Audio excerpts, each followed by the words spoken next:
Hidup terus berputar bersama sketsa terbitnya matahari dan hadirnya rembulan.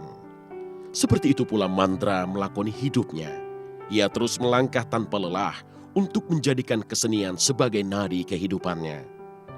Dalam langkah-langkah itulah, Mandra melakoni aktivitas yang lain, yakni mendirikan rumah produksi sebagai bentuk respek dirinya pada kemajuan zaman, sekaligus mengantarkan impiannya dalam mengusung budaya Betawi.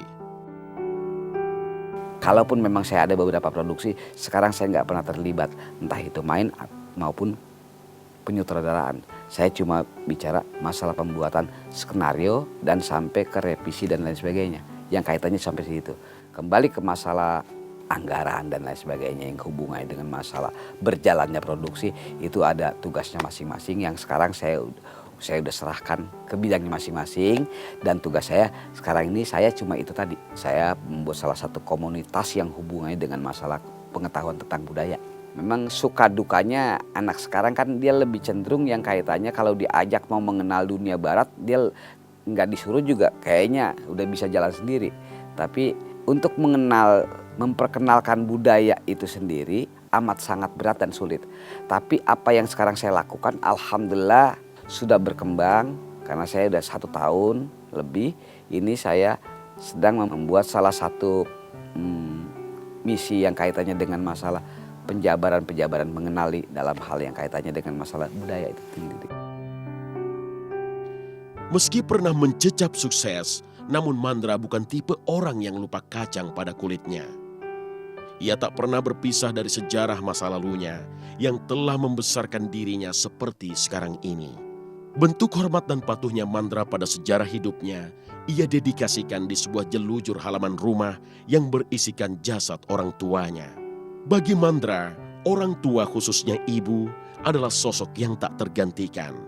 Meski mereka telah tiada sekalipun, namun keberadaannya tak pernah tergantikan. Sebab itulah, makam di halaman rumah sengaja ia hadirkan sebagai bentuk pengingat jasa orang tua. Kalau bicara masalah bapak, kalau dia sosok atau figur yang kaitannya buat saya secara pribadi panutan. Bukan panutan yang hubungannya cuma sekedar bahasanya orang tua di dalam keluarga, tapi panutan tuntunan yang hubungannya tentang kewajiban apa yang harus saya lakukan. Ya, amat sangat berarti dan amat sangat terasa pada saat dia ada sampai dia tiada.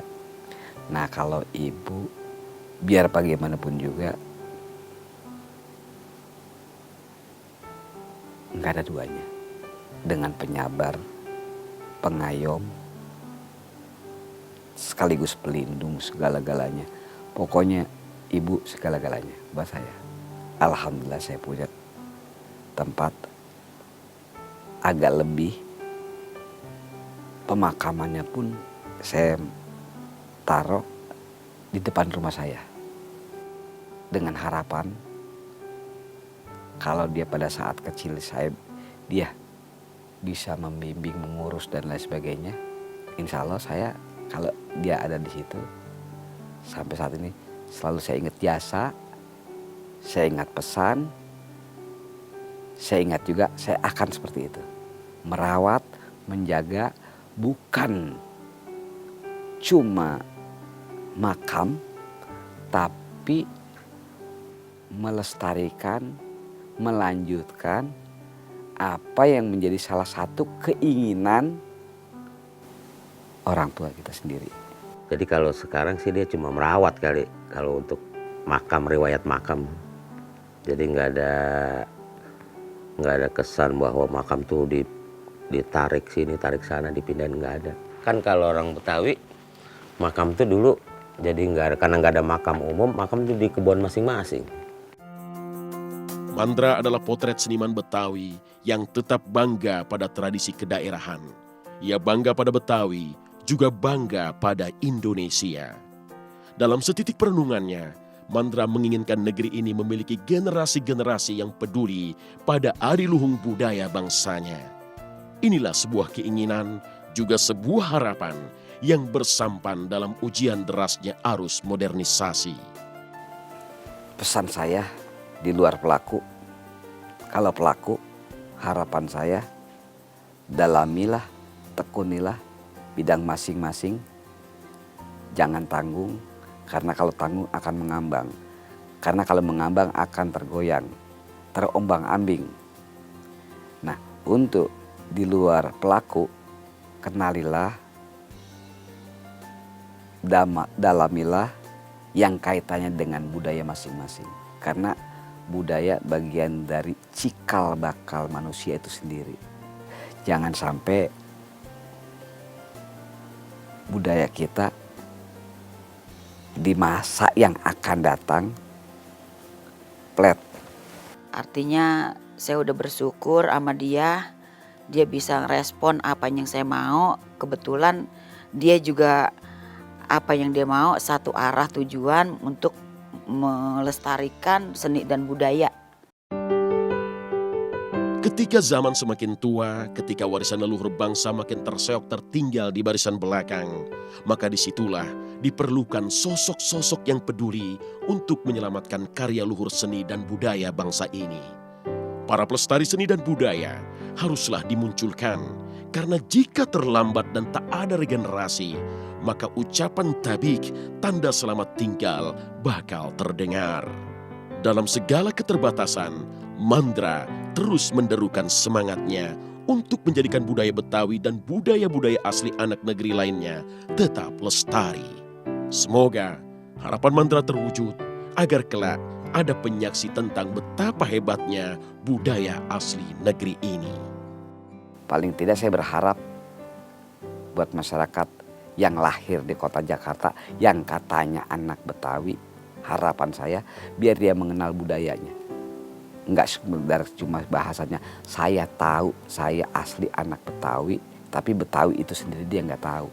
Dan saya juga berharap untuk yang asal usulnya dari budaya lain, kenapa enggak? Jangan sampai diklaim dari keluar baru sibuk gitu. Ya sebenarnya sih terus terang aja kalau boleh jujur, ini juga merupakan salah satu bagian dari tanggung jawab pemerintah. Sekarang ini mah cita-citanya sama saya, tujuannya mau mengembangkan seni dan budaya. Jangan sampai itu budaya, seni budaya punah. Bagaimana caranya dia mau merintis, mau nyetak, artinya mau nyetak pemain-pemainnya. Termasuk hitungannya barang langka kali. Termasuk orang yang langka, yang seperti Bang Haji Mandra. Kalau orang Betawi sekarang ini udah ada di pinggiran, udah kegusur, dan tingkat budayanya juga udah hampir punah. Jadi nggak malu terbuka. Arti Betawi itu sebenarnya terus terang aja kalau mau boleh jujur bicara masalah Betawi nggak bedanya kalau kita bicara dengan budaya-budaya lain. Nah kalau yang namanya bahasanya budaya lain masih ada pijakan yang kaitannya dengan masalah anggaplah bahasa Jawa. Jawa ada pulaunya, pulau Betawi nggak ada. Berarti kalau kenapa kita bilang Betawi, kalau Betawi bahasanya dari dulu juga emang kagak ada Betawi. Betawi munculnya Betawi itu dengan kata bahasa yang kaitannya dengan masalah keturunan. Orang keturunan. Si A dari Arab, si B dari Cina, yang masing-masing adanya di Sunda Kelapa. Zaman itu kawin. Begitu kawin bukan dia si Arab atau si Jawa apa siapa, tapi si anak tadilah yang dibilang Betawi. Gitu. Artinya Betawi berarti campuran.